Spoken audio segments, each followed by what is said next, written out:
Welcome to Oddball. I'm Amin Elhassan, and as you can see, I'm no longer in Sin City. That's right, the magical technology of red-eye flights. Las Vegas last night, Miami this morning, but I'm happy to be here because I'm here with my buddy, 10-Day Tony Catalayud, who's filling in. Welcome to the show. Tony, we had an NBA Cup final last night, and the Bucks beat the Thunder 97-81, which is that's not what any of us expected. This is not a 2024 NBA score. Yeah. First of all, the score is low. Second of all, if I told you yesterday, hey, it's going to be 97-81. I would say that the Thunder choked out absolutely the Bucks, and there was nothing there that they could do. And yet, that's why they play the games, ladies and gentlemen. You see, Giannis and Antetokounmpo, MVP honors last night, 26 points, 19 rebounds, 10 assists in that game.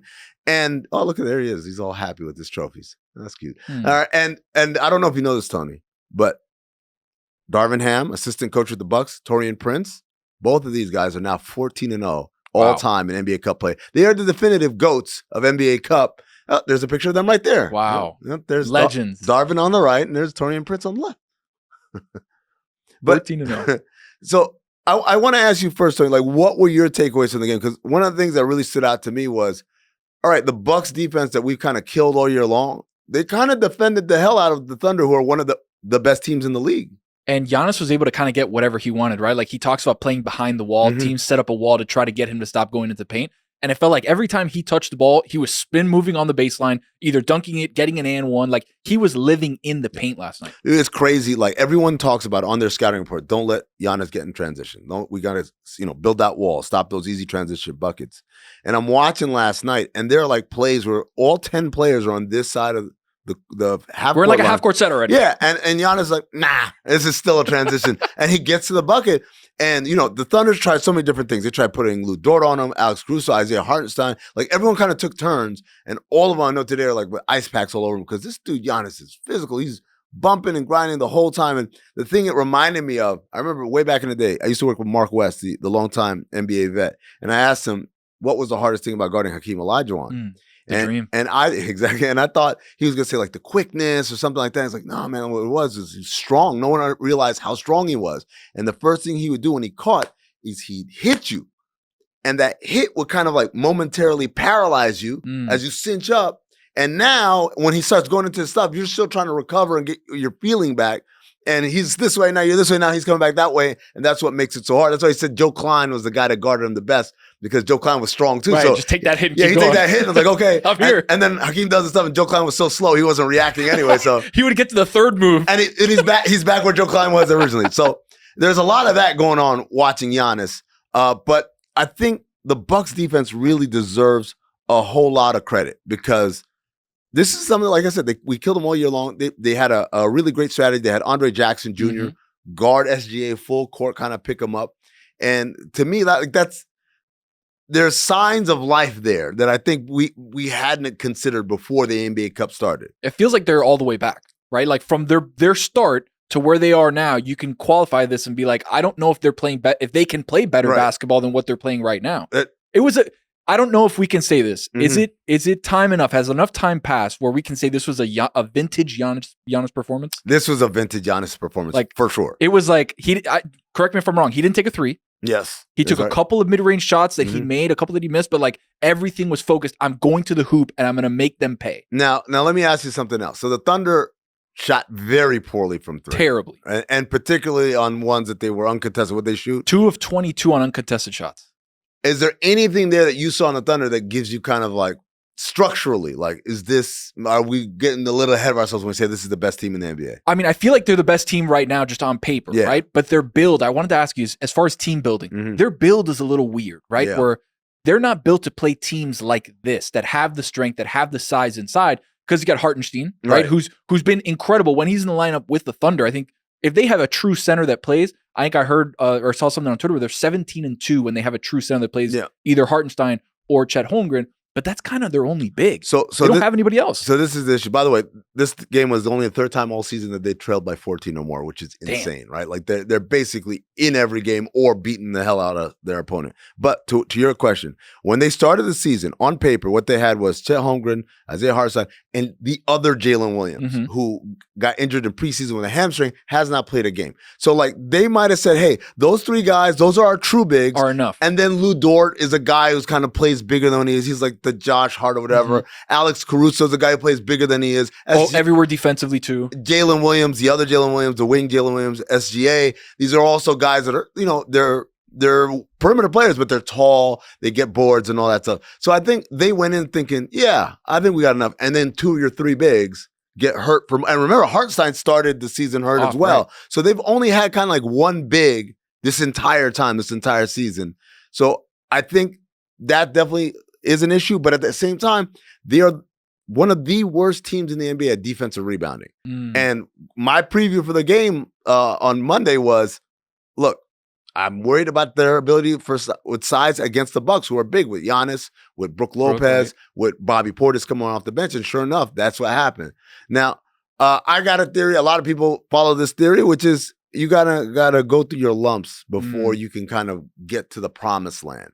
And usually, in the history of the NBA, those lumps happen in the postseason, the playoffs. You go and you lose tough series, and that kind of is the learning experience. The eye-opener. Yep. For you to build to greatness eventually. Does this count as one of those lumps? In a small way, right? Because this was a national stage. This was island game, right? Nobody else was playing. All eyes were on you. You don't have a Christmas game if you're OKC. Yep. You've been perpetually just kind of pushed aside as a little brother post big three of KD, of Russ, and of Harden. And it's like you have all these picks, you get all these players, and now you have a fun team, a young team, but like you don't have that love from the national fan bases, which is what's weird about it, especially with such great players.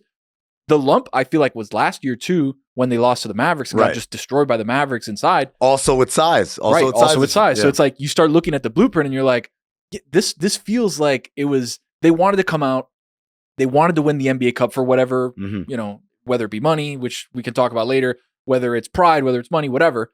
It felt like this was their coming out party, and it just got completely dashed. A wet fart. It was a super wet fart. 19-5 run by the Bucks in the fourth They quarter. went 5 of 32 from three. Dude, it's crazy. Like I think me and you could do that. But I can do the 2 of 22 part.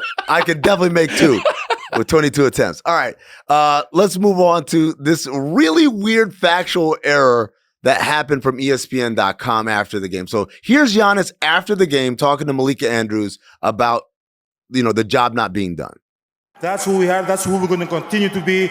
And the job's not done. We have a lot of basketball in front of us, and we're going to stay locked in because job is not done. All right. So he said it twice. I heard that job's not done, right? This is what the ESPN graphic from that interview said. Take a look. Huh. Job's done. I just like job's done. Job's done. That's it. You know who would never make that mistake? Who? Our producer, Meg, who does all of our graphics. Here's a more accurate quote graphic. Meg, can you fly that for us, please? There it is. A job is so not done. Wow. Like we have so much more to do before we can even consider the job being done. It is great that we won the NBA Cup, but the job is not done. That's how we would have done it. If Meadowlark were the place that was broadcasting the NBA Finals, and then we had to do the quote board, that's what we do right there. Bit wordy, it's necessary though. You got to get the quote correct. First draft. Also, by the way, not only is this more accurate, but Giannis is an expert in knowing when things are done. Here's him teaching a course on doneness. Yep, there it is. Yeah, see? Not done. Yeah, not done. And then there's done. And then I see, what's that, Commissioner Silver in the corner? With some he's an atom. There you go. There you go. That's how it goes. ATOM. You know what I did not need to see that on? IMAX. That right there on a regular screen, perfect. IMAX, could have done without it. All right, here he is applying that knowledge to the real world though. Oh, there it is. Oh. He's putting it back in the oven. You know why? Oh, it's not done. It's not done. He put a fork in it. He was like, not done. What about his TikTok channel? Full screen me, please. How to check when the job is done. Oh, rare steak. There you go. That's how you know. And that's one time he went sunbathing with Adam Silver. Oh. Oh, yeah. Definitely done. 0 cheeks on Adam Silver, by the way. Come on, boys, got to get some squats in. What's going on there? You know what, man? I support the use of our resources for things like this. This is what's going to elevate us. I want more. Meg, I want more of these. Just keep coming up with more of these. More buns shots of Adam Silver. Exactly. With his head spun around the whole way. I know, that's kind of incredible. creepy. Like The Exorcist. All right. So after the game, also, one of the things that Giannis did was he shouted out Dame and his relationship with Dame and everything. Take a listen here. We got to keep on leading this team. We got to keep on setting the table for others, making others better, because at the end of the day, me and him, we are going to be great. You know, I'm so proud of him. Our chemistry is at the best it's ever been, and it's going to keep getting better with time. And, man, we have so many games and important games ahead of us, and I'm so excited to play with this guy by my side. After the semifinal, he said kind of the same thing about, like, talking about the chemistry and all that. I don't know about you, Tony. It reminded me a lot of, remember when Tom Cruise went on Oprah and he jumped on the couch and talked about, I'm in love with Katie Holmes. I'm in love with Katie Holmes. It reminded me a lot about that. And if you don't believe me, viewers, well, Meg may or may not have dreamt up some other enhanced images here that we maybe created, maybe didn't. Yep. Oh, there it is. Bracelets, friendship bracelets. Okay. Look at Giannis's hand, by the way. That's the other thing. That's crazy. Big hand. Is this the best duo in the Eastern Conference? Oof. Are we talking healthy? Right? Healthy. Everyone's healthy. Everybody's healthy. Yeah. Okay. I feel like Jalen and Kat are up there. Mm-hmm. I feel like obviously Tatum and Brown. Mm-hmm. Man, healthy Banchero and Franz Wagner. Like, that's not bad. I'll Big, listen to it. but interesting. I'll listen to it. Yeah. NBA champions. Cleveland, sure. Mobley and I guess Mitchell. And Donovan. I'd say from guys that have been able to do it, mm-hmm. right? It's Tatum and Brown mm-hmm. who have been there, and then it's Giannis, right? And he's right now feels like the best player in the East. Yeah, I mean, like to me, that's the hard part about this question is that Giannis is the best player out of any one of these guys that we've named. Singular best player. Singular best player in the Eastern Conference. Might be the best player in the league this year between him and Jokic and, the usual suspects, SGA. But he's up there.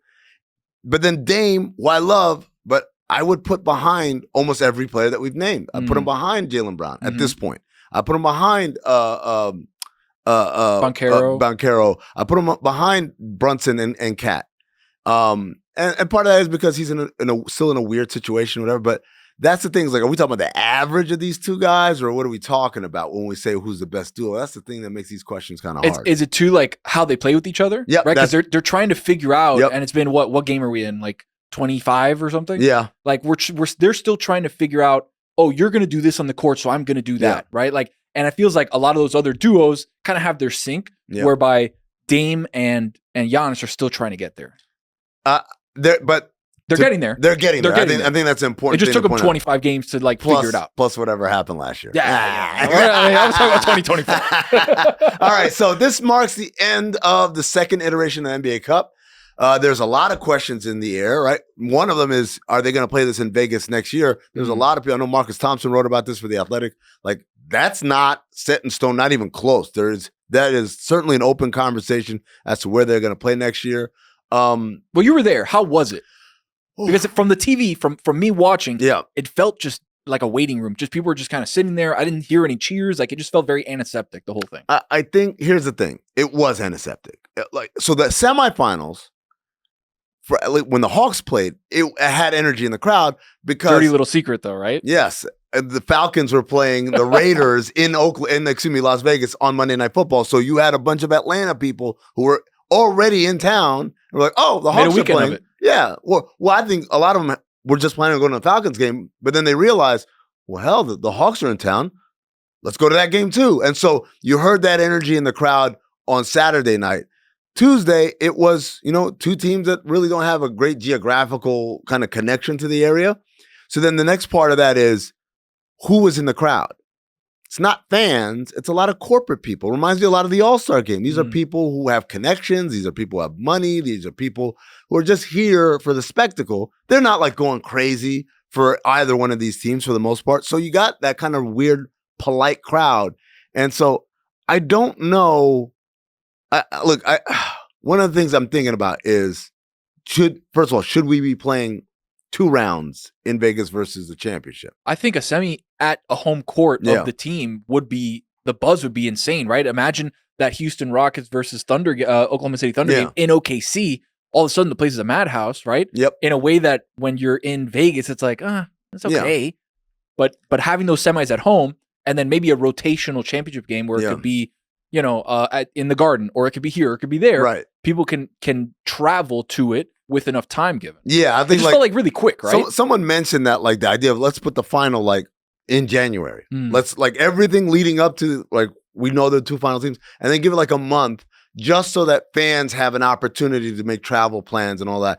The counterpoint I would say is like, look, the Final Four every year, nobody knows who's going to be in it, right? But the tickets sell out nonetheless because it's a thing. And part of this NBA Cup thing is like we just got to keep doing it until people just kind of accept that this is a thing. The last thing I want to say before we go to break is I don't know. I walked away this weekend. It's like I don't know if I want an NBA team in Vegas. And here's why. I went to that Raiders-Falcons game on Monday Night Football. There were a lot of Falcons fans, man. There were like red shirts everywhere. There were red shirts in the black hole. Damn, it's bad. That's really bad. That's supposed to be like their fan crazy section, right? So I'm sitting with some season ticket holders. I say, is it like this every home game? And they're like, yeah, every home game, every Sunday, it's like this because people like, oh, it's in Vegas. Well, fine, we'll make a weekend out of it. And they come here, and it's just like there's not a lot of home-based support. Or if there is, people are just more willing to sell their tickets than actually go to the game. And so while the team might say, look, our financials are doing great, we're selling tickets, we're selling concessions, whatever, that's not the vibe just isn't right. The vibe isn't right. And I'm like, is it worth it to make money if every player knows, hey, if I play for Vegas, we're not going to have a home court advantage. It's basically an away game every single time we play at home. At best, it's a neutral game like last night where nobody cares or everyone's kind of polite. At worst, it's an away game. Counterpoint, though, Vegas Golden Knights came in, kicked ass their first couple seasons, like made it to a Stanley Cup. And I feel like people are diehard Golden Knights fans in Vegas. Like the true Vegas people rep it super hard. So it feels like that the idea and the concept works. 2 things. 1, they were instantly good, right? They went to the Stanley Cup their second year. And 2, all right, we haven't seen them be trash yet. Like, let's see what it looks like when they get trashed. I do want to talk about one thing as far as like every NBA team has a problem of like, hey, are we pricing the real fans out? Right. Is everyone here just a rich person who wants to be on their phone and kind of be cool at the game? And I remember way back in the day when they had the lockout in '99, when they came back, the NBA instituted a rule that every team has to have like an allotment of $10 seats. And they had it in every arena for every game.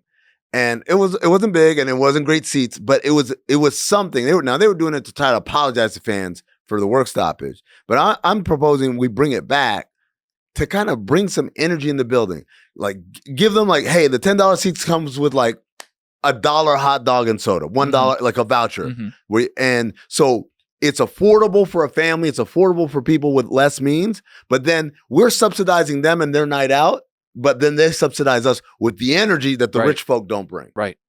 I mean, that goes to a broader thing, right? Like to take a family of 4 to a game anywhere now is hundreds of dollars. When you talk about parking, when you talk about tickets, when you talk about concessions, you talk about merch, you talk about whatever it is. Yeah. It feels like it's just so out of pocket for families that maybe only go to 1 game a year, 2 games a year that they can scrape by. But it's like, how do you lessen that blow but still make money on the back end, right? Like that's the dance of the fan and the ownership.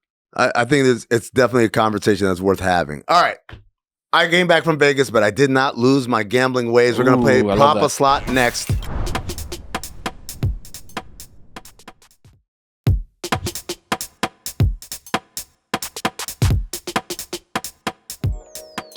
All right. Welcome back to Oddball Pop a Slot. I know you guys are like, oh my God, give me my gambling fix. It's coming. It's coming. But first, we have one thing to get to for that.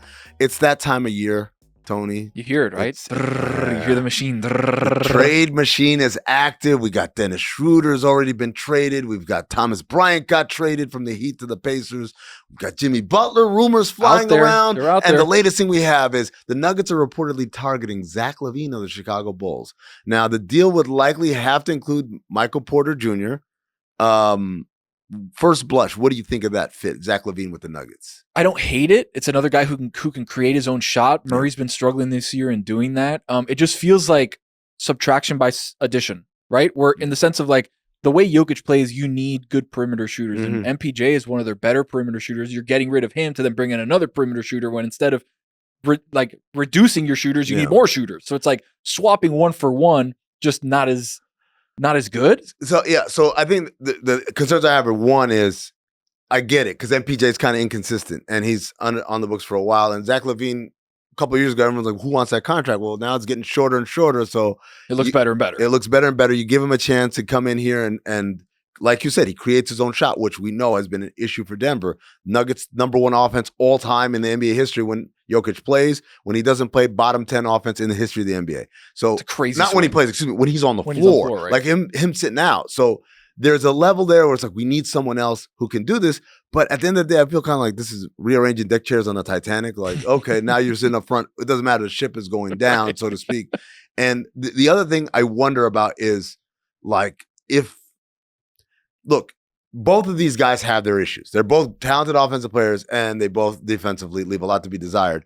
But all else being equal, when you talk about things, I'd rather have the bigger guy defensively. You're saying size-wise? Size-wise. Just give me a tall guy who doesn't defend over a shorter guy who doesn't defend, right? And that's something I think is worth mentioning. I know there are a lot of other names that have been connected to Denver. Some of them like Brandon Ingram, Jordan Poole, Jordan Clarkson, et cetera, et cetera.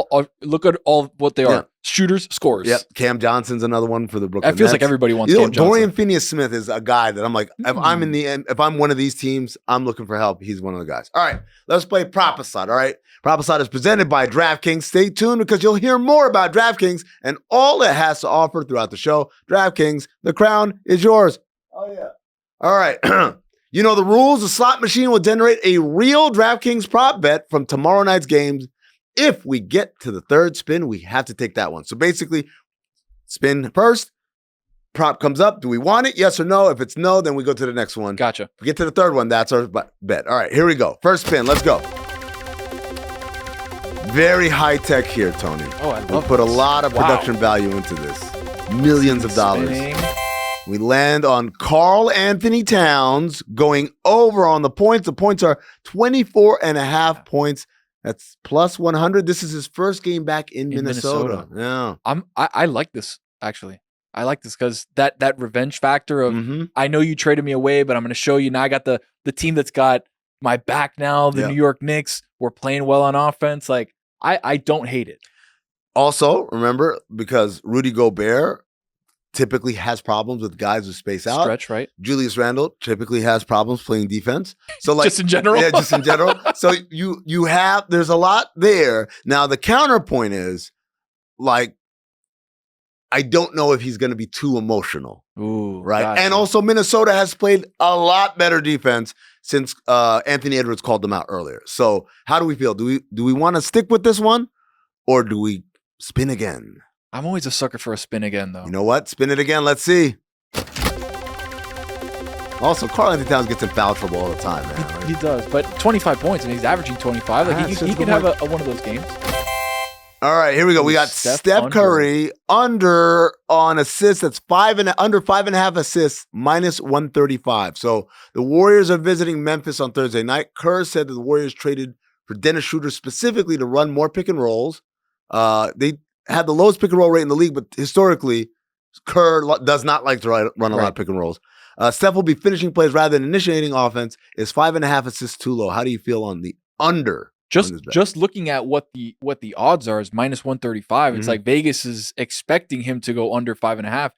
I mean, their offense is very weird. Yeah. They have a weird offense because when you talk about historically bad teams, it feels like the Warriors are on track to being a historically bad offensive team when Steph is not in the lineup. Yeah. Right? Because you look around, Pajensky's like, he's not what he was last year. Like, who is this guy? Sophomore slump, right? Yeah. Kuminga's good, but what is he averaging? 13, 15, 16 points a game? Inconsistent guy. Like, who else do they have on that team? Draymond, we know, is not going to be an offensive force. Like, it feels like they don't have enough bucket getters for Steph to go out and be that facilitator. And yet, I think we might do it. Let me take a look at this. This was Dennis Schroeder's kid's reaction to him getting traded to the Warriors. We're lucky. Now it's a good team at least. And this is from a 6-year-old. You know what? Damn. I'm gonna sit on this one. Okay. Or unless we have time for one more spin. We have time for one more spin real quick. One more? We got to stay with it. We'll go fast. We got to stick with this one. Here we go. Here we go. Well, we got under 30 seconds on the clock here, ladies and gentlemen. It's coming down to the wire. We've got Jalen Johnson over 1.5 3-point makes. Hawks at Spurs on Sunday night. Give it to me. Give it to me. We got to take it. Give it to me. We got to take it. Damn. That's going to do it for Oddball. Thanks, everybody. Remember, Michael Jordan is still the greatest player of all time.